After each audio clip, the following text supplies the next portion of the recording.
In my opinion, there is no such thing as a dumb question, because if you don't know something, you need to ask. So I always want you to feel comfortable on my content to come out in the comments section and ask me a question. And I'll be happy to answer it. And if I don't know the answer, I'll do my best to find it out and we'll learn about it together. Now, to answer your question, probably the number one recommended way to sterilize your jars is by water bathing them. So what that means is you would take a water bath canner, you would fill it up with enough water that it would completely submerge any of your jars, your lids, and your rings, because it's recommended to sterilize all of those items that will come in contact with your food.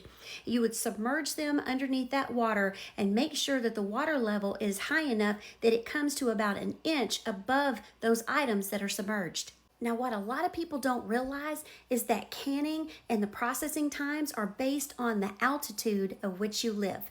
And the same goes for the processing time of sterilization of your canning items.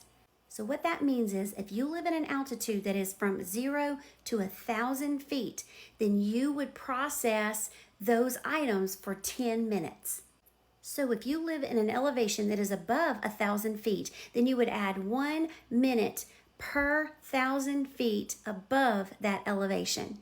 So for example, if you live at 5,000 feet elevation, then you would process for 15 minutes. So once you've got all your items submerged, you're going to turn that water on high heat and you're going to wait for it to come to a rolling boil.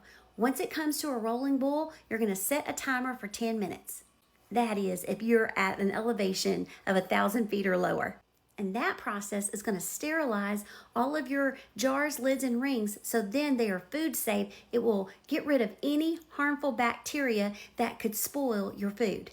I know that was a lengthy answer, but I didn't know else how to explain it shorter. So I hope that answered your question, and if you have any more, please feel free to ask.